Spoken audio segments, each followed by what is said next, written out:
Hi there, explorers. Welcome to the Transform with Travel podcast. Thank you for being here with me today. I'm Kelly Tolliday. I'm the founder of this podcast of Transform with Travel, and our mission is to inspire you to explore the world, take leaps of faith, open your mind, and let the world show you a new perspective. I truly believe in the transformational power that travel can bring to your lives, and I know how much it can enhance the quality of your life too. However, in order for many of us to get out there in the world, that means we likely need to get on an airplane from time to time. I have flown hundreds, if not thousands, of hours at this stage in my traveling career, and I still get nervous, even if there's a little bit of turbulence or a funny sound. And I actually created an entire ebook dedicated to applying mindfulness to our travel experiences so that when we encounter travel mishaps, plot twists, turbulence, both literally and figuratively, we can manage the stress with more ease. So check out the Mindful Traveler ebook on my website, transformwithtravel.co, to download there. But I got the idea for today's podcast after the tragic incident with the severe turbulence experienced by that Singapore Airlines flight back in May. And it got me thinking, how common are these types of experiences? I mean, I've definitely experienced turbulence. I wouldn't ever say that it was that severe, that it caused as much tragedy as that flight did. But it definitely got me thinking, like, is this common? When should I start getting worried on a flight? Like for real, not just my anxiety creeping. And like, when is it actually go time to start, strapping in and getting prepared for that type of turbulence? And like, what's the actual data on how safe flying actually is? So I reached out to my online community to see if there were any commercial passenger pilots who would be happy to share their experiences with us on the podcast. And one of my friends from college was actually in the same Facebook group that I was posting in, and she saw my post and reached out because her husband is actually a pilot. And fast forward to today, here we are. In this episode, I welcome Simon Brackett, also known as Cujo, which you'll hear later on why in this episode. And Simon is a current legacy airline captain and a former Air Force Special Operations pilot. He also has the very unique perspective working with the FAA through a program called ASAP, which is a safety reporting program that allows pilots to debrief and fill out a report for any mistakes that may have been made, all in the effort to try to prevent, similar experiences and mistakes from happening again. So he says, like, even with seeing virtually everything that can go wrong and what is actually like reported to him, in his words, he says, without a shadow of a doubt, aviation is the safest mode of transportation. And he has kids too. So he always says, like, I will be the first to put my kids on an airplane. And so he talks a little bit about, the everyday procedures and routines and like why we're doing them on the airplane as passengers on the airplane, like what we're seeing, what's happening behind the scenes, when we should be wearing a seatbelt on an airplane. Spoiler alert, it's all of the time. And the statistics behind the safety of flying with kids, so much more. We go through a lot. And even behind like the statistics, the safety, the procedures, we actually really go like one step deeper into the compassion that we can give to everyone that we encounter when we travel. We talk about, especially during the pandemic, people were getting very angry on flights, or somebody might be drunk, or, there was all these reports about people getting into fights onto planes, and we kind of go in straight into judgment. And he explains, like, from his perspective, that he just is there to listen to the passengers and give compassion. And he talks about a lot about how we can just really become better humans to each other through this process, because everyone's going through some level of anxiety or challenge in their life, and that we're on literally all in this plane together. We're all going from point A to point B together. So how can we be kinder and more compassionate to each other? So it was definitely a turn in the conversation that I wasn't expecting, and I was so grateful that we got there. So this was honestly a 10 out of 10 conversation, and I can't wait for you to listen, to learn, hopefully to laugh. And be sure to stay tuned to the end of the episode, where I will give one of my tried and true techniques to help you combat anxiety while traveling. This is actually also in my new ebook, The Mindful Traveler, so you're getting a little sneak peek at the end of the episode. So, my friends, buckle up. See you on the other side. All right. Hi, everyone. Welcome to the Transform with Travel podcast. I'm your host, Kelly Tolliday, and I am the founder of Transform with Travel, where we design intentional travel itineraries and experiences for clients around the world. We also share loads of resources like this podcast, ebooks, and destination guides on our website. So go and check that out after this episode is done. So basically, I'm wondering if you're like me, and even after hundreds of hours in the air, I am still a nervous flyer. I pray during turbulence. I do my deep breaths. I get nervous every single time. And I was left wondering why. Why am I so nervous? Why do I know so little about the flying experience and the flying process? And when I'm on a plane at least a couple times a month, like, why don't I know so much about what I'm doing? So because of this, I am now today chatting with Simon Brackett, who is a current Legacy airline captain and former Air Force Special Operations pilot. And we're going to deep dive into the flying experience from a pilot's perspective and why we shouldn't feel as fearful as we do. But before we get into that conversation, I just want to ask if, dear listeners, have you subscribed to the podcast yet? Because I seriously do a little happy dance every time I see a new subscriber come in. So if you haven't yet, go ahead and click subscribe. It is the easiest thing you can do today to help you get on your way to more world travel and adventure. Okay, so back to this episode. Simon, thank you so much, Simon, for joining me today. Hey, it's my pleasure. Thanks for having me. So, to start this episode off, I want to play a little game. Have you heard of the game Two Truths and a Lie? Painfully familiar with it. Okay, are you down to play with me? Yeah, absolutely. Okay, cool. So, go ahead and share with me two truths and a lie, and I will do my best to guess the lie. My two truths and a lie. So, first is I am a current hockey coach of the 6-year-old and under age group. However, I never played hockey at all. Okay. The second is my Air Force call sign came by way of being bitten by the dog that was in the helicopter crash on the Osama bin Laden raid. Okay. And the third is I once finished a marathon after completely destroying one of the ligaments in my knee. Oh my God. I feel like I could say all of them seem a little bit like something that would happen. I don't know. Okay, I'm going to say the lie is the marathon. Yeah. Oh, wow. Go me. Yep. Not a Okay, so marathoner. yeah, you know what? I was like, I feel like that'd be pretty hard to do, but you never know. If you have your mind set to something, you can pretty much go mind over matter for anything. So you are a hockey coach for the six and unders, very competitive, I'm sure. You've never played hockey before. I feel like that's something you could get away with, though, yeah? When they asked last year, they said we need more bodies out here to help, the way the USA Hockey's got it set up. Like, we just need more people. We need more folks out here, moms and dads, to run these drills. And I went up to the coach. I was like, listen, I got no business touching a puck, but I can touch hearts and minds all day. If that helps, give me a set of skates and a helmet and let's go. And he did. And it's been a great experience. I love the sport of hockey. Oh, that's awesome. And so can you do like a little backstory into the Air Force story that you just said? What was it? 2014, I was deployed to Djibouti, Africa, and the area that we were in was in close proximity to like the one Wi-Fi connection, right? And if we wanted to sit and be able to talk to our significant other, in this case, Brienne and I were dating at the time, you could kind of get really close to the fence. We were in like a walled compound. Imagine like prison high walls with barbed wire. And anyway, I was sitting up against the fence trying to text and email and do all that. Well, I was taking refuge inside a what can only be described kind of as a horse trailer that they Okay. would use for exercises. They'd bring it out in the middle of the desert. So in the Djiboutian desert, you're talking 125 degrees Fahrenheit and lots of humidity. So you're trying to hide where you can. And while I was on the phone, the team that operates this dog had him off his leash because they were inside the compound, no big deal. And he found me inside this horse trailer. I'm an avid dog person, so I attempted to pet the dog, and then I kind of quickly rethought my life choices. Maybe I shouldn't touch this dog. I don't know. I don't know whether he was offended by the fact that I wouldn't pet him or I did something, made some sort of jostling movement.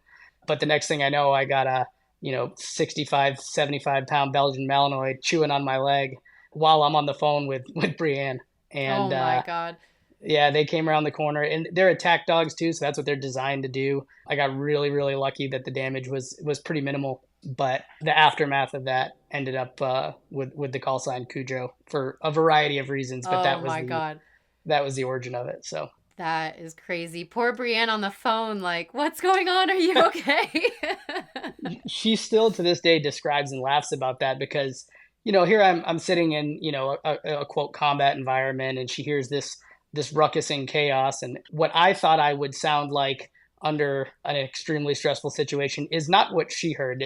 She describes it more as like if a fox got a hold of like a small groundhog or something, that I was the groundhog. Oh my God. I guess I don't project extreme masculinity when I'm being attacked by a dog or what have you. It's a little embarrassing, but Okay, so nevertheless. we'll call you Cujo from now on. Okay, sounds good. All right, so Simon, we're so excited to have you here today. I hear a lot from people about, they'll fly because they have to, but they're just generally afraid. Nothing major has happened to them. Maybe they've had a little bit of turbulence here and there. They haven't been involved in something catastrophic. There's just this general air of anxiety and nerves and an unknown. I think that's where a lot of anxiety stems from, is not knowing what is actually happening while you're in the air. So a lot of today is going to kind of unravel a bit of that. But to start, I would love to hear like where your passion for flying and aviation, like where did that come from? Yeah, I'm a different story than most. One of the things I've done in my recent past is I did interview prep for folks coming to the airline. So I got to hear all the stories of everyone, how they got into aviation. And I realized more than I knew before how much of an outlier my story was. I had no intention of being a pilot growing up. I was going to law school. Like that was going to be Mm. it. My brother's 10 years my senior. He went on to law school. So of course, what am I going to do but what my big brother does? I'm pretty confident I would, if I'm not the only one, I'm one of many, very few that was in the sixth grade studying for the LSAT. Like that's how dedicated I was to I'm going to law school. Went to Florida State for undergrad, walked onto that campus and never wanted to leave. So that's what brought me there. Did engineering because the intention was to go into intellectual property law, copyrights, patents, trademarks, all that super snazzy stuff. And as life would have it, right, life always gets a vote in life plans. Famous Mike Tyson quote: "Everybody has a plan until they get punched in the face." So life took a good shot at me, and it was good because it really helped me recage my gyros a bit, to steal an aviation term. Growing up and you see doctors, lawyers, you see these highly respected, highly lucrative sometimes professions. What drives you at 18 years old? Money, right? So I wanted to be a lawyer because I wanted to make a bunch of money, and I had life get its vote, and I decided that I really wanted to make a difference more than I wanted to make a paycheck. So I changed things around. I immediately looked into what it would take to be a military pilot. That was something that appealed to me. And it seemed like my skill set said the most. I spent a lot of time on the computer researching, and pilot was one that kind of kept coming back to. So I went into all three branches. I went to the Air Force, the Navy, and the Marine Corps trying to become a pilot.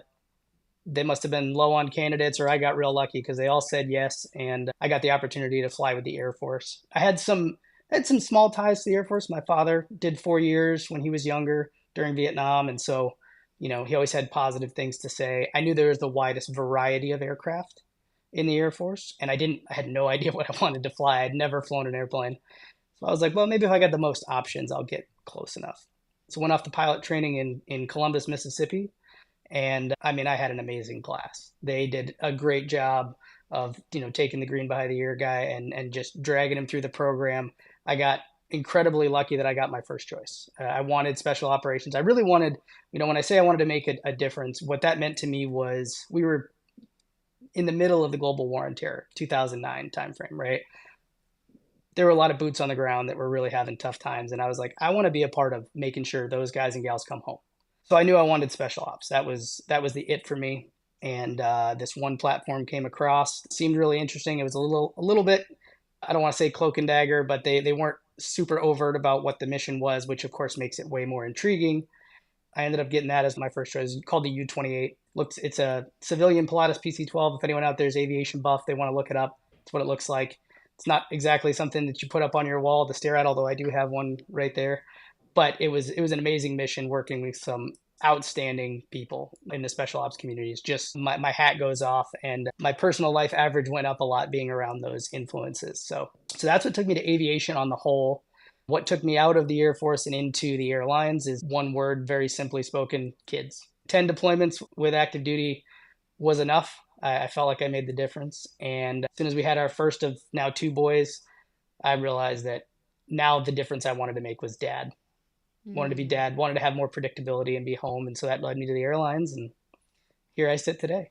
Wow. The amount of time and, not just sacrifice for yourself, but also with your wife and, like just the amount of family, everything that it takes to have done what you've done is incredible. And what do you think you like learned the most from that experience being deployed as many times as you and also being within the special ops? What do you think was like one of the biggest standout insights from that?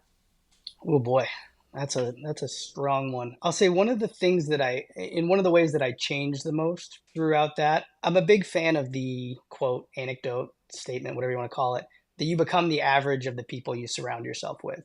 And I went into the Air Force and went into piloting. I didn't lack any self-confidence. I felt like I was capable in a lot of ways. And then I got to meet folks that are light years ahead of me in every way. I mean, and not one person individually is all of those ways, but you'll hang out with folks that could have been Olympic athletes. You'll hang out with folks that have multiple PhDs. You'll hang out with folks that have gone through the most difficult life circumstances you can't even fathom, and they do it all with Mm. a smile. And so throughout the course of that time, I think building resilience and perseverance. I've kind of lived by this motto maybe in the last decade of my life that it's important to be comfortable being uncomfortable. And anyone that knows me will laugh because they'll see me. It'll be Florida State game, right? If I'm at an FSU football game, guarantee you I'm wearing pants and a long sleeve shirt. And if you stuck around on a noon game, you know that that's brutal. But Yeah. I don't do it intentionally to beat myself up. It's just that I've gotten to a point where I'm very comfortable being uncomfortable, and it's because I know through other influences, other people, the mountains that can be climbed if you need to, right? If you put your mind to it, what you can accomplish. And so it really helps put things back into perspective. And life just becomes a lot easier when you're comfortable being uncomfortable. So I think that's probably the biggest takeaway I took from that time frame is perspective. Yeah, I love that quote, being comfortable with the discomfort. I talk about this a lot, but there's a book called The Comfort Crisis by Michael Easter, and he talks about how the more comfortable as a society we've become, actually the more susceptible to depression and anxiety and just not being generally happy with our lives, and pushing ourselves and being uncomfortable is the key to actually living a satisfactory, like less loving quality of your life. So I love that. And I loved when you said the personal life average had gone up through that experience. I think with any experience where you are pushed outside of your comfort zone and you do have to rely on your company. Like you have to rely on the people that you surround yourself with, not just to get through day by day, but to actually like live through that experience. I think just totally shapes. I haven't been in war, but I've been in a pretty major natural disaster where it was some people couldn't speak the same language and we were all holding each other's hands, and it totally changes your perspective on what's important. So I appreciate you sharing that. Raise your hand if you feel anxious before a travel day. I mean, just trying to pack can send even an experienced traveler into a tailspin. And don't even get me started on how nervous I can still feel on an airplane with turbulence or when I'm stuck in large crowds. Whether it's pre travel jitters, travel day anxiety, or destination overwhelm, we have all felt the stress of travel in some way. After traveling all over the world and hosting group retreats in 7 countries, I've experienced all of the highs and lows of travel. Flight delays, natural disasters, lost luggage, toddler tantrums, being stuck in airports overnight, last minute Airbnb cancellations, getting scammed, and so much more. With 17 years of yoga practice under my belt, 7 years of teaching and educating, and over 600 hours of training, I can truly say I've tried it all. I've learned how to apply mindfulness to navigate travel stress with presence and joy and not let those travel mishaps and stress ruin my trip as a whole. Because of my unique experience of blending travel and wellness, I'm here as your trusted co-pilot to help you experience the vacation of your dreams by applying the principles of mindfulness. So I'm so excited to announce today that we've officially launched our latest ebook, The Mindful Traveler: How to Navigate Travel Stress with a Smile. This ebook is jam-packed with practices, strategies, techniques, journal prompts, and so much more. And it was designed to guide you to a more easeful travel experience no matter what happens on the road. There's even a meditation for turbulence and anxious flyers. So download the ebook today at www.transformwithtravel.co, that's .co, and get 10% off your order by using the code LAUNCH10. Embark on a journey of tranquil travels with our new ebook, The Mindful Traveler. You can get it at www.transformwithtravel.co, and be sure to use the code LAUNCH10 for 10% off your order. So, like I mentioned before, we're going to talk a lot about this, like just the act of flying and the experience of flying. You've had a lot of different experiences of flying in combat, flying through, in your deployment, flying as a commercial airline. And so a lot of this fear of flying is often caused by uncertainty. And I'd love to hear like some of the, if you have some on hand, some of the safety stats, like how is flying actually safe? Is it safe? I don't know. I'd love to hear from you. Yeah, I get a unique perspective in that. So within the company that I work for, I also do an additional duty where there's a program that the FAA developed called ASAP. It's a safety reporting program, and to put it very simply, you can self-report to this program, and you are granted an extreme measure of confidentiality. Right now, obviously, there are some things that would be exclusionary if you were, alcohol, drugs, intentional malpractice, things like that. But outside of that, it is like you are given. I'm not going to use the word immunity because that's not the right word. But if you think of it in that context, in the legal sense, right, you can say anything you want. We can't hold it against you. It's the same idea. You get this confidentiality, and so I get to, on a monthly basis, sit down with individuals and do a debrief. So they have filled out a report. They have reported on either a mistake they made, an error that was trapped, a problem that they saw that maybe didn't manifest. And I get to dig in a little bit and find out, what was the origin of it? Was there maybe a procedural error? Was there a knowledge gap? Was there somebody else that influenced this perception? Or, hey, did everything go right? And what did we do that leads to that success? So I really get to peel back the onion on the safety things. And I can tell you beyond a shadow of a doubt, I'm like the ER doctor, right? That tells their kids, don't go jump on the pogo stick outside because I've seen what pogo sticks can do. I know all of the hyperbole that can be, and I'm still the first person to put both my kids on the airplane with me. Like there was a statistic recently, and folks out there can fact check this or feel free to argue it. I don't know the validity. I know the source. There was a Dr. Jimmy Chung was his name, and healthcare and aviation work very hand in hand, and healthcare tries to match the safety levels and mechanisms of aviation.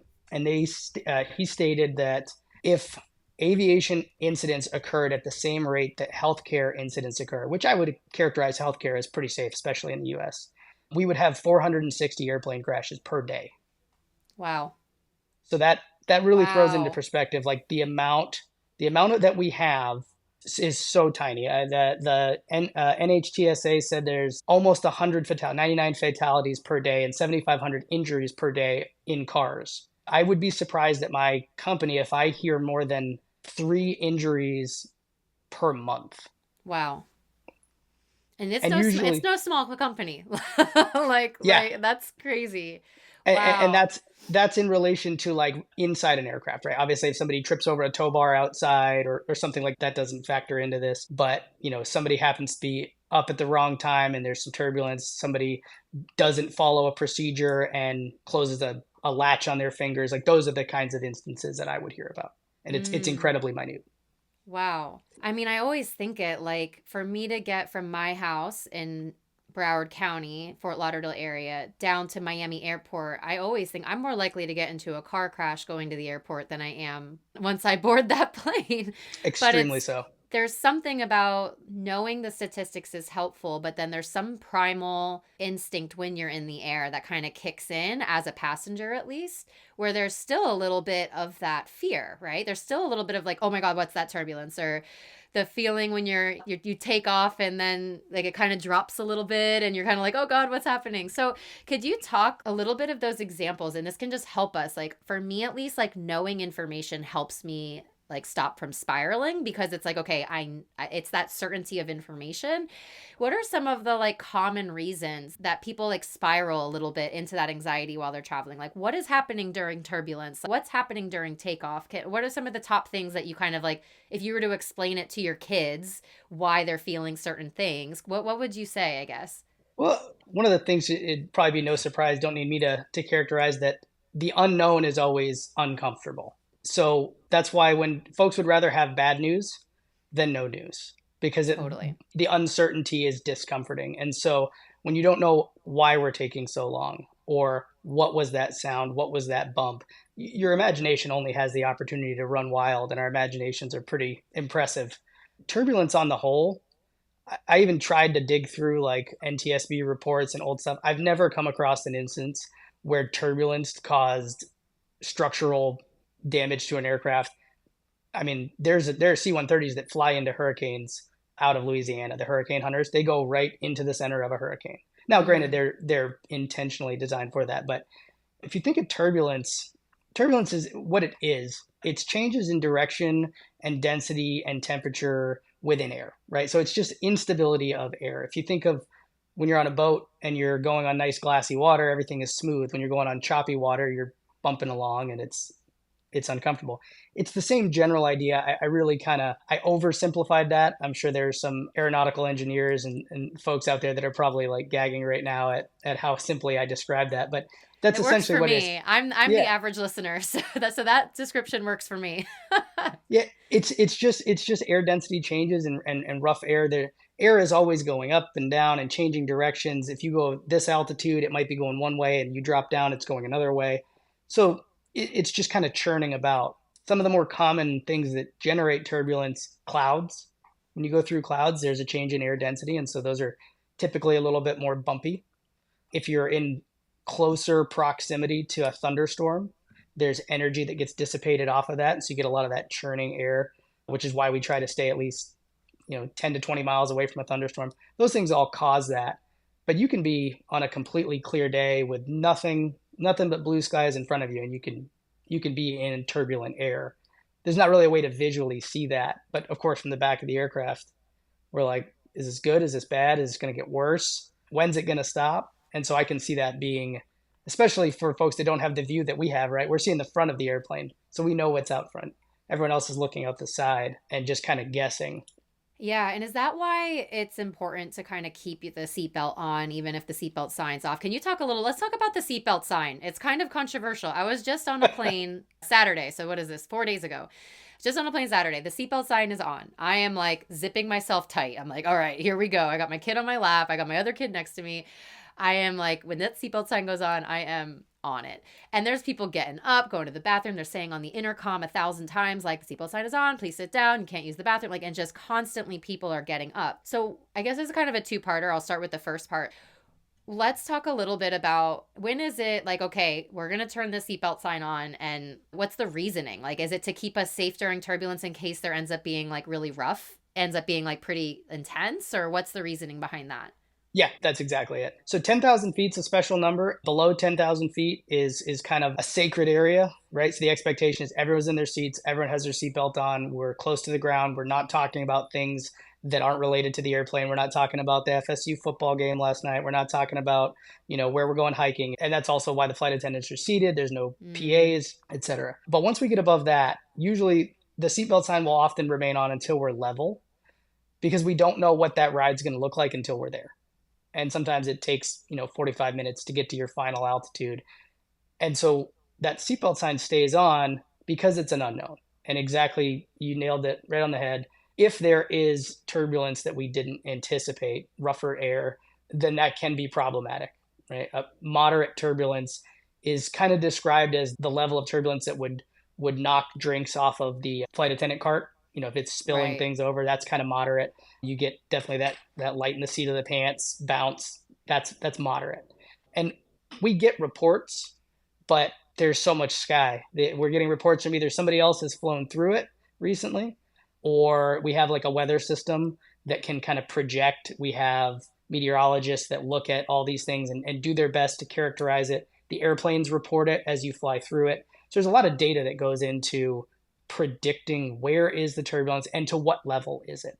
If we know we're going to get light or greater, usually the safest bet is to keep the seatbelt sign on because it's a conservative approach. It might say light and light might be fine. If we get one bump of moderate and you're in the bathroom changing a diaper, or someone elderly is getting up waiting to use the restroom, and they don't have the same stability, that they had when they were a little younger, well, that can cause people to get hurt. And of Mm, course, like anything, right, there's still a business aspect. When people get hurt, yeah. companies get sued, people get in trouble. And so while it is predominantly for safety, I'd be silly to say that there's not also a responsibility, a legal aspect of keep the sign on Yeah. until Yeah. you're certain that it's going to be smooth. Yeah, because something that comes to mind for me, and actually the reason, the inspiration for this podcast, on top of just my own personal, like, just super interested in learning more about it, was I think I had messaged you around the time of the Singapore Airlines flight where they had the severe turbulence and 71 people got hurt. I think one person had died. And part of that was they had to, I think as an airline, they totally rehauled their policies around like seatbelts on all the time or something along the lines of that. So is that like a piece of advice that you could give to someone? It sounds super basic, but it's just like if you're seated and you're not using the bathroom, keep your seatbelt on. That's one of the best ways to keep yourself safe. Oh, absolutely. Yeah. And Yeah. that's part of our spiel in the beginning, that welcome aboard message. I usually get up. Not all captains get up and stand in front and kind of have not a conversation, excuse me, but a welcome aboard. But I like to, for a variety of reasons, mostly customer interaction. But when I say that, now the flight attendants don't have to. And so it's just kind of part of my spiel of, hey, if you're in your seat, please keep your seatbelt fastened in case we encounter any unexpected rough air. If I'm in my seat, my seatbelt's on. My kids are in their seat, their seatbelts are on. I'll tell you a time. This is maybe a useful tool. If when you're flying, you take off, the seatbelt sign's on. When you get level, assuming that the pilots up front remembered to turn it off, which I promise you absolutely never happens. Don't forget to reach up and turn off the turbulence switch. But if it goes off and then it comes back on, there's a reason it came back on. Mm, We're never going to turn it back on unless we're starting the descent, and you'll get the PA, hey, we're starting our descent, seatbelt sign's back on. But if you're just level and that seatbelt sign comes back on, there's a reason. We either see something building ahead, we've gotten a report, something has told us, or we've started to encounter it and it's starting to get a little bumpy, and we go, yeah, let's just turn that back on. So that's a small nugget of wisdom. Nobody reaches up and pushes that switch back on unless there's a significant reason. yeah, I think that's actually really important because it sounds like very common sense. Oh, the pilot turned it back on, but oftentimes I'll hear people grumbling around me like, "Oh, the flight attendants just don't want anyone getting up anymore," or the this and the that, and sometimes I'm like, I don't know, maybe that's true. But it's interesting to hear that it's very simple. Like as if you're in a car, you would never like be driving down 95 I-95 and just take your seatbelt off because it seems like there's nothing ahead of you. You don't know when a car might swerve in front of you or something flies off the back of a truck and you have to slam your brakes. Like just keep your seatbelt on, and that's one way to help yourself feel like, okay, this turbulence is normal. It's pockets of rough air. The pilot is keeping us safe. He has his seatbelt on, so will I. Like that's one way that people can help that like fear of flying when that turbulence starts to go. It's a very normal part of flying, and this is why this is happening. So I think that will help as people start to manage their fear of flying. I don't know about you, but something I've always grappled with as a traveler is how to dress comfortably for travel, but also look stylish, preferably without checking a bag. As I've grown older, I want my travel outfits to match my lifestyle. And even though I may have matured from my backpacking days, comfort is still a priority for me, especially on long travel days. I was stoked to be introduced to the brand Anatomy, who specialize in functional luxury travel clothing. I fell in love with their passion for sustainability, high quality fabrics, and how fashion can transform and elevate your adventures. It actually simplifies your life and takes the stress out of packing and dressing. I recently took an 8-hour flight to Portugal in one of their shirts and pants and was super comfortable, stylish, and wrinkle free the whole way through. My favorite thing about Anatomy is that they hand select fabrics that are wrinkle resistant, easy to maintain, and do not take up too much luggage space. I can pack an entire weekend's worth of Anatomy outfits in one of their signature packing cubes, eliminating my need to check a bag, which we all know is a huge flex as a traveler. You can hand wash and hang dry so the clothing doesn't need dry cleaning or ironing services, saving time and money on the road. My favorite Anatomy item is their Suzette skirt, the cutest form-fitting athletic skirt with shorts underneath and pockets. What's not to love?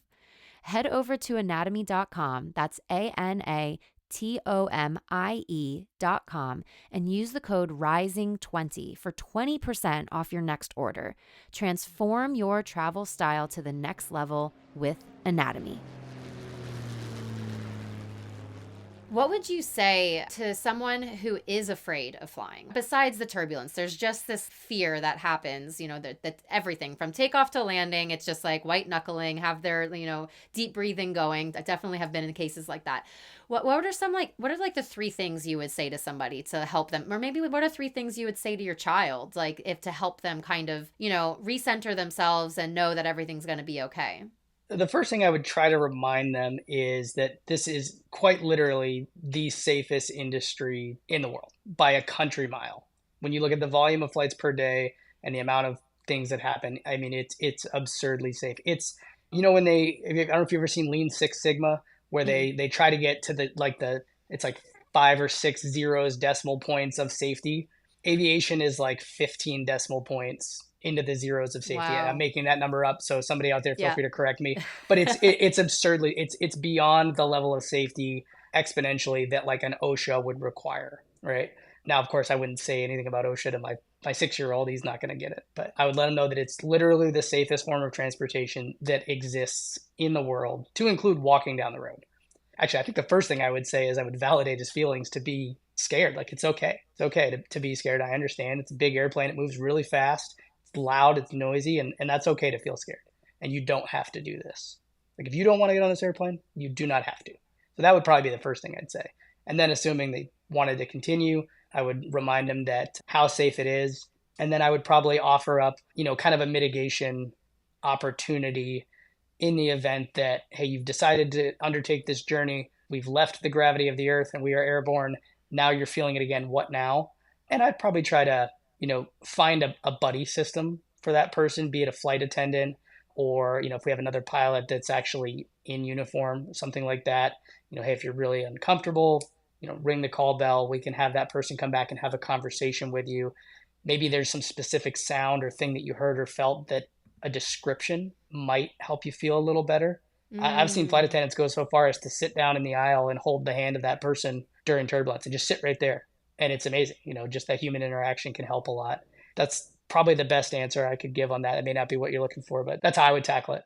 You actually just reminded me. So during both my pregnancies, I developed really bad claustrophobia, and I was on a plane from Fort Lauderdale to Atlanta, and Atlanta flights. It was just like packed. Everyone's like jumping out of their seats when they land because they have to get to a connection. And I was maybe like 4 or 5 months pregnant. I was by myself, and I just totally like flipped out. I couldn't breathe. And since then, when I'm on very packed airplanes and I'm not in the first, second, or third row, I start to freak out a little bit because I feel like there's, just claustrophobia. It doesn't really make sense, but it's there. So I was on a flight from London to Dublin. And again, it's a British Airways flight. It's packed. It's a London to Dublin. Like, it's as packed as it's going to get.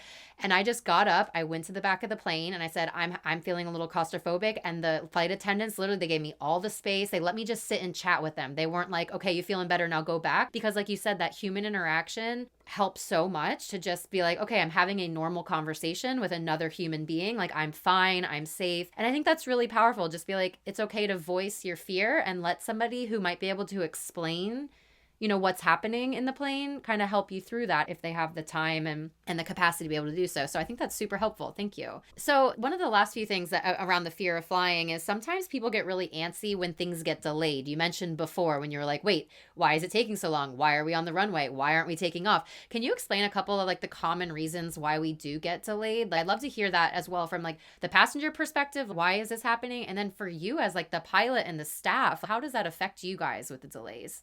Yeah, there's obviously a bajillion reasons you can get delayed when you look at the logistics of moving an operation the size of any major airline. However, there are some common threads. If you're sitting at the gate still and you haven't moved back, there can be, issues with paperwork. Sometimes there's a little bit of delay there. There could be issues with kind of the weight and balance. So the airplane, you think, teeter totter kind of thing. The airplane has to be very specifically balanced to operate efficiently and safely. And when they're loading up the bags and putting the cargo on, sometimes it takes a little longer. They've got to kind of run all their numbers and get everything in perfectly. And it's just a little bit of a lengthy process. Math is never easy. much as I liked it, it's still never easy. So that can be one on the gates. One that generates kind of longer delays is weather. And Mm. it's obvious when you look outside, there's thunderstorms. Yeah, we don't want to take off into lightning and hail and brimstone and disgusting dark clouds. But when you get weather, so I'll use Fort Lauderdale, for example. There are departures that go out of every major airport, or just about every major airport. So it's a specific route. Just like you said, I-95, it would be like, we're going to take exit this to this highway, exit this to that. We do the same thing in the sky. We fly to this point, we fly this route, and we go up here. And those are called standard instrument departures, or SIDs. So there might be one that goes up, say, the east coast of Florida. And that's what everybody was filed this morning. But now there's a big thunderstorm sitting right where we're supposed to fly through. So if you push back and you were expecting that route, you've been filed that flight plan. Like legally, that's the route that you're supposed to go, and you're not supposed to deviate from that. Mm. So if they suddenly close that down, well, now you've got to go back. You've got to get in contact with the dispatcher. They've got to refile it. You've got to re-uplink everything into the airplane. You have to review it. You've got to rebrief it so you all know what you're doing. And it's a process. It's ordinarily takes about, I say, 30 to 45 minutes from the start that you walk into the flight deck till the time the airplane's ready to go. Well, you've now just probably taken 20 minutes that was planned. Now you got to redo all that. So it can take a while. So you might just be sitting, taxiing out, holding for a while. And you're like, where are we going? We're trying to get everything back in the stock so that we can go now up the west side of Florida because that's where all the Wow. traffic is. So that's a big one. I never really thought about that. Like you just think, okay, there's going to be weather in some area. Like it's just the amount of, like you said, the procedures and the precision that it takes so that you do hit those 0.00000% of safety. Next time you're delayed because of weather, you can have a greater appreciation of what's going on behind the scenes to still make sure you're getting from point A to point B. Yeah, we don't do anything without briefing it. So if we're going to fly a departure, we're going to talk about it and we're going to identify any threats that are along that departure, how we're going to mitigate those, what we're going to do if things go differently than we anticipated. We're going to have that whole discussion. We got to put it all into the automation of the airplane, make sure it all looks good. And that's all after somebody on the other side of things puts together all the paperwork, submits it to air traffic control, they check it. It's a logistical problem in and of itself. Sometimes it's Yeah. just traffic flow. You say you go in and out of New York airspace, there's a lot of planes. I mean, it's the biggest, like most compact airspace worldwide. You've got JFK, LaGuardia, Teterboro, Newark, all in one little bubble. All that traffic's coming in. Sometimes they meter how many planes can take off and go. So you may be sitting on the ground, not moving because they're not ready for you to arrive yet. There's nowhere for you to go if you got there. So they keep Mm. you sitting on the tarmac or at the gate. Companies encourage our pilots to give regular updates on those things. And I know as a passenger in the back, if the pilot just speaks up and says, this is why we're delayed, this is our problem. Like I said, bad news heard is better than no news given. Right, right. And hey, I'll give you an update in 10 more minutes. I'll hack the clock and I'll win 10 more minutes. It may just be no update, but I have seen that be helpful. Well, that was one of the questions. Actually, we have a handful of questions from the listeners, and someone literally, someone posted, "Why do some pilots talk a lot and some hardly say anything? I like it when they give updates." So, so it Yeah. sounds like you're one of those pilots that she would love to be on your plane. Is there a reason why some talk more than others? Personality types. Some people are a little bit more extroverted, some are more introverted, some already have kind of a canned spiel. I spend a lot of time talking. I Between debriefs and interview prep, and I'm just a chatty person individually. So I've got no problem standing up in front of the folks and saying, "Hey, welcome aboard," or making a PA. Some folks aren't comfortable with that. They're great pilots. They got golden hands and feet and can make an airplane sing. But having a conversation with a bunch of strangers isn't something that they wake up thrilled to do. And so that's probably what influences them to not. Sometimes it's just you're so involved in whatever is delaying you that you forget. If you've got a Yeah. maintenance issue that you're trying to figure out, and the gate agent's already moved the jet bridge away, and they're ready to push you, but I'm not ready to go, and now I got to call maintenance. I'm just involved in trying to fix the problem, and I'm forgetting. Hey, everybody behind that door is patiently sitting, wondering what's going on. That's why I use a clock. There's a little clock up front that we can like hack it, and it'll count down in front of us. And so I look down and I see 5 minutes, 10 minutes. Like, okay, hang on, let me say something. But no harm, no foul to the folks that are doing something else and not focusing on that. Totally. I mean, I know for me personally, I love, like I said, more information, the better for my anxiety and my just knowing what's happening. And I can explain it to my kids better. So, Yeah. yeah, I appreciate that. So, another question from the audience was we kind of talked a little bit about this, but it's kind of bordering the next step above moderate turbulence, I guess. So, the question is, when should we be scared? I'm legit scared the entire flight. To be honest, I would really, and I don't mean this bluntly, but if there's a reason to be scared, there'll be no ambiguity. There's no like subtle, I'm not sitting in the back going, "Oh, I know a thing and I'm scared but you're not." That if you look out the window and the ground is rushing at you, yeah, that's a reason to be scared. If you're upside down, that's a reason to be scared. But 99.9 to the 15th power time, we wouldn't take off if we thought there was a problem. Like we will go the long way around risks. We will avoid at all costs threats that we don't need to avoid. And I've always said this to passengers that maybe do feel a little uncomfortable. I wouldn't put you on this airplane if I wouldn't put my 2-year-old by himself in the back of this plane. Right? If I can't have Bo sitting with his seatbelt off in the back of this airplane, I'm not going. So I really love that. That'll be something that I think will be my mantra like over and over again because you do say that. I'm like, okay, for me it's like when I see the flight attendant sit down and put their seatbelt on, like, okay, maybe it's time to just kind of focus and put my seatbelt on. But it's things that you say like the pilot wouldn't fly the plane if he didn't want to get from point A to point B safely either. And it's things that you say, but it's not until you actually hear from a pilot like, no, this is real. I would if I'm not getting on this plane and putting you on this plane unless I thought that my family or myself would be safe too. So I think that's super powerful for people listening. You mentioned your children and I have two girls roughly around the same age too, and we fly a lot with them. So this is kind of going a little off the script of being the pilot, and I'd love to hear from somebody who flies for a living, flies a lot with their family. You guys travel, you do a lot of things. What are some of your like top tips for traveling with young children as a passenger? we've got traveling down pretty darn good, and I've got to give huge props to Brienne for that. I mean, she is there's so many things I couldn't do. Probably everything in my life I couldn't do without her support. But she has a Herculean amount of patience that is like no other. And so she makes it even easier for us to travel because she stays so calm. So I have to do my best to stay calm. I don't want to be the angry dad. Although, hey, traveling with kids is tough. And I say that on every PA. I know what an effort it can be. Whether it's a 50-minute flight or a 10-hour and 50-minute flight, it's tough and I get it, and I appreciate you choosing to fly on us. But one of the things that has helped, gum chewing is great for in the descent for depressurization issues with ears. Gum chewing, gummies, anything that can cause them to chew will help open up that ear canal that will help depressurize the ears. I forget Mm-hmm. what it's I'm drawing a blank on what the actual thing is now, the science thing. Somebody I'm sure will comment on it. So there's that. Having some semblance of little pieces of entertainment. We always bring along a backpack with little trinkets, things that they can kind of, 15 minutes of fun. Here's some little race cars that if we lose and they get stuck inside the seats of the airplane, I don't care. Screens obviously are hugely helpful, iPads and phones, and charge them up good before you go. And just, we use a lot of like downloading movies and shows, Netflix, Disney, whatever, Yeah. where you can keep them on your phone. That's helpful. Bree has always gotten the big headphones for the kiddos because obviously the in-ear ones are awful for that size ear canal. So that's been a godsend where they don't have to listen to it on volume high because the row in front of us doesn't want to hear Blippy or They do you not want know to hear Blippi.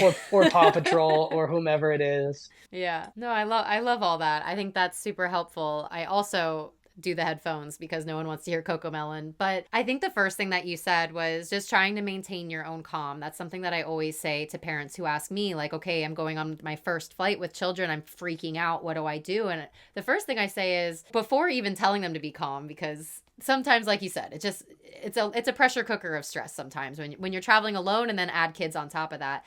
But I just say, like, you know what? It's probably going to be a little tough. And that's okay. And then you're going to get there and you're going to forget about that flight and you're just going to move on. And it's okay to just accept, like, It's a tough situation to be in with young kids, and you do your best, but the more that you can remain calm, like you said, that Brienne does a really good job at that, the more that you can remain calm, the more that they start to feel a little calmer. It doesn't always work 100% of the time, but it's super helpful to do that. So I appreciate you sharing those little tips there. The last question we got from the audience before we kind of wrap the episode up is, any bizarre or paranormal experiences as a pilot?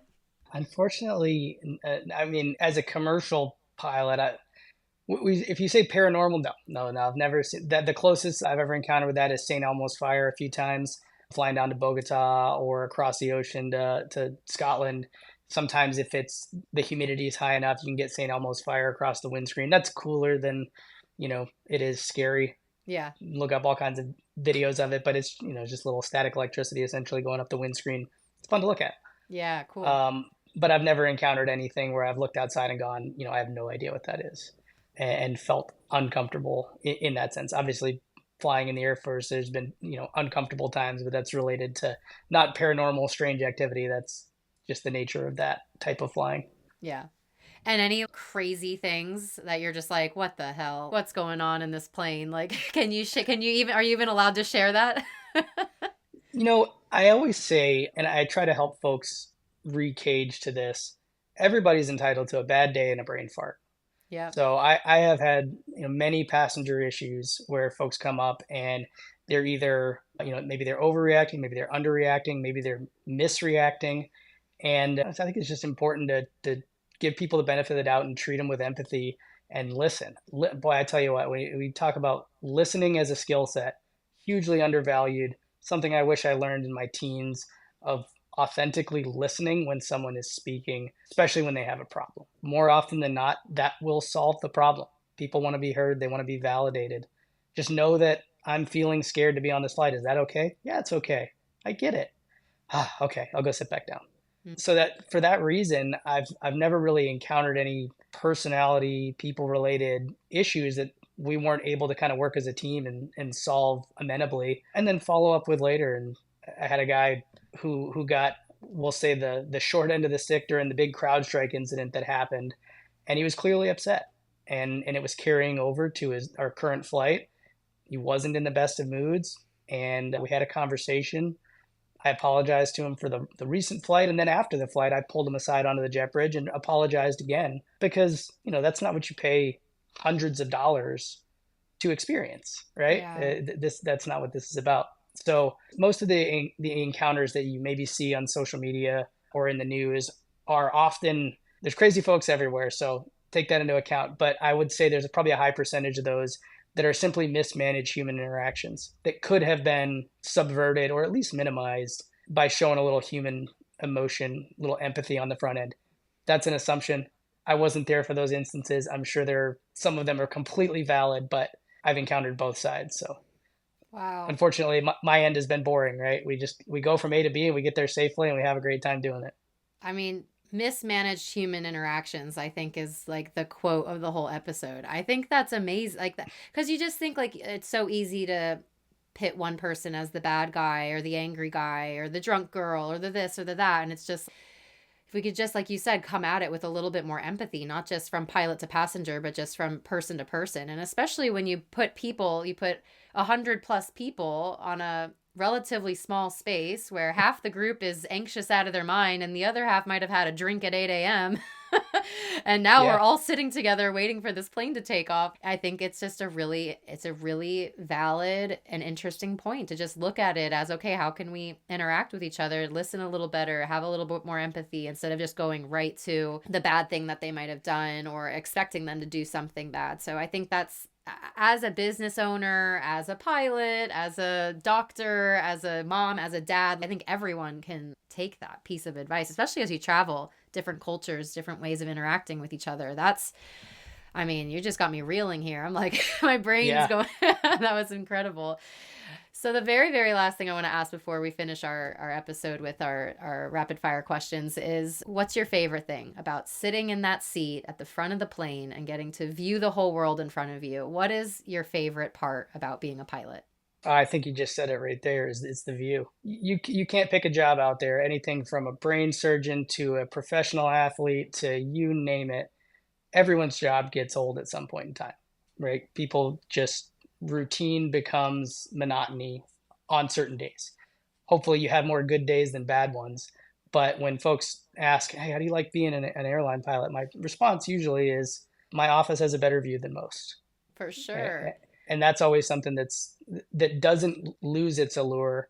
You catch those beautiful sunsets and you're getting to see it firsthand. You see the stars on a completely culturally no light pollution kind of night, where you can see a lot more under night vision goggles when I used to look under those, but the amount of stars when it's pitch dark is like breathtaking.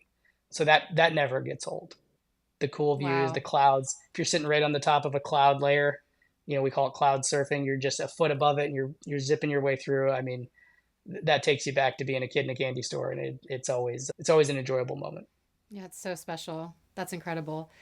Well, thank you so much for joining us today and kind of debunking some of our fears and anxieties around flying, as well as some really incredible life and relationship advice, how to just work together as a team. I think it really is like full circle talking about how surrounding yourself with really amazing, inspiring people in your deployment and special ops in the Air Force, all the way through how now you handle with clients in difficult situations and delays and all of that. I think it just wraps it all up really well. So thank you. We always end our episodes with 3 rapid fire questions. I don't share them before because I want to see what pops up for you. So we will Okay. see what comes up. Okay, number 1, what country or place has made the biggest impact on you? That's two separate questions because one would be country and one would be place. Country, I would say probably Afghanistan. Oh, wow. You won't find more beautiful mountains in the mountains of Afghanistan, and I really do put those up against the Andes and the Alps. I mean, they are absolutely beautiful, and to have looked on to something so beautiful during a time frame with so much turmoil, it just resonates very deeply at the kind of the duplicity of that moment. Mm. How ironic that can be. But place on the whole, I will say the place that has what was it? You said influence? Is that the Yeah, the word? biggest impact. Yeah. Impact. Probably our cottage, Bree's family's cottage in northern Michigan. I never really knew big family. I come from a very small family, wasn't always super tight knit. And so diving into her very big, very fun, very tight knit family. Every summer we go up to that cottage. We spend as much time in, July as we can possibly get up there. Seeing the family bond, seeing what my kids get to grow up with, seeing how great that true family experience is, man, I've always told Brienne she's never allowed to leave me because I refuse to leave her family. You're just still sitting there in the cottage. I'd just still be coming to visit. Yep, she might have found better, Oh, but I didn't. So I'm coming to dinner. I love that so much. Yeah, there's something about being able to go back. I think as travelers, we're always wanting what's next, what's new, the bucket list, tick it off the list. But I think there's something so special to going back to the same place over and over again and getting to like unravel it even deeper every layer. And there's like a comfortability that comes with that. And you get to just relax. And that's amazing. And the thought around Afghanistan, I think, is it's getting a little bit more airtime on in the travel world. People talking about it a little bit more. Some really high quality and safe tour groups and stuff like that. Really talking about that. Yeah, Yeah. it's breathtaking. So number 2 is what's your go-to like must-have item when you're traveling? What's your travel accessory or what do you like to travel with? I wish the answer wasn't my AirPods. I wish that was not the answer, or my cell phone, because I hate how much I'm attached to it. I have been on kind of this pilgrimage to fill downtime with value. So if I'm on layovers or just sitting in the airplane, it's like, okay, what can I be doing now that makes me better? Whether it's just reading or, you name it, whatever it happens to be that day. Maybe it's just getting rid of some administrative stuff that I need to do so I don't have to do it when I get home. But I always travel now. Every time I fly, I always have to have my get me home socks. So for What's that? Father's Day, Brie makes these socks that have the kids' faces on them, and we get new ones each year. And so What whenever do you I'm mean she coming makes home, them? Like she knits well, them or she company does it? a company does it. Oh, She I was like, orders I'm them. so impressed by that. Oh my God. Yeah, that would be pretty. Yeah, to knit those faces in there. No, she orders them and has them made. But now whenever I'm traveling, like I have to be traveling in those socks. Like those are my lucky socks. They're gonna get me home. They're gonna get me there safe. and it's always one kid on each foot. So Oh, I that's love like, that. if I ran out the door right now and they're like, you have to catch a flight, I would grab my phone, my wallet, and those socks. I love it. That's awesome. Get me home socks. That could be a whole new business. Could be. Okay, the very last question is, what's the biggest life lesson that you've learned while traveling? That is such a deep question. Biggest life lesson I've learned while traveling. Probably, this is more of a travel lesson than a life lesson. The best travel experiences that I've personally had, and I think Brienne would back me up on this and would say the same thing, were the opportunities that we took to really experience the outside of the normal area, kind of touristy area, really experience the genuine culture and allow people to kind of show you how they live on the day to day. The places when Costa Rica, Bali, both those places, we really immersed ourselves in just kind of seeing what was. And then other places you go and you check off the bucket list of the tourist attractions. If you go to Paris, you have to see the Eiffel Tower. Of course you do. But how many have gotten to go outside into a more rural area and get to experience kind of that authentic nature? And so I don't think I grew up appreciating other cultures as much as I wish I had. I come from the backwoods of Maine, right? No stoplights, one stop sign kind of town. So there wasn't a big influence of that from northern Maine. As I've gotten to travel more and experience that, like, the human is the most interesting part of a place that you visit. You're going Mm. to see architecture. I love architecture. You're going to see different landscapes. You're going to try different food. But really, the most interesting things that are out there when traveling are people. And I think I've just become more driven by people in my older age. I'm 38. My back tells me I'm probably 68, but I'm much more driven to be genuinely interested in other people and their experiences than I was probably when I was 28 or 18. So Mm. that's I love that. It's almost as if the travel becomes less like you centric and more we centric, like less about, hey, look at me in this cool destination, especially now that social media has like blown up. And then as you get older, at least that's my experience too with traveling, it's like, wait, I actually want to see and experience and immerse myself in how these other people live so that I could take some golden nugget of wisdom because they look so happy or they're interacting so well, or if you're in a blue zone they're living till 100. Well, how can I learn from you instead of it being kind of all about me? yeah, actually, that triggers another thought. Something we've talked about a lot recently when we travel is to never underestimate the power of simplicity. When you go places, Italy's a great example. You go to Italy and why is the food so good? All they're using are tomatoes and olive oil and a little garlic. And you're like, how is it so good? Because it's simple, right? It's good quality ingredients with a lot of knowledge behind it of how to make them the right way. And it's just some of the best things in life are the simplest. The view from a beach, the sight of a mountain, the authentic interaction of just two people going about their day. Like, simple is highly, highly underrated. And I think Oh, it takes until you get outside of our first world problems in the US and you see real problems, like real problems, that it recages your brain to like what's important, how good you have it, and then sometimes how much we overdo what is was already good. mm-hmm. Like, oftentimes a great steak is just a great steak, or a great gelato is simply one ingredient. Like, whatever it is, it was already good. You did too much to it. So that's something that I think resonates pretty well from I love that. traveling. I love that so much. Thank you. Thank you. You this has been like way more than just flying. I love I love this episode so much. If people wanted to connect with you, are you on social media or email? How would people want to say hi and thank you for sharing your experience? Yeah, I'm on definitely on LinkedIn under my actual name. Anything else would probably be under my call sign on Facebook, but LinkedIn's probably the number one place. I don't have an Instagram or a Twitter or TikTok or any of those things, unfortunately. Simple. Um, Simple. very simple. Yeah.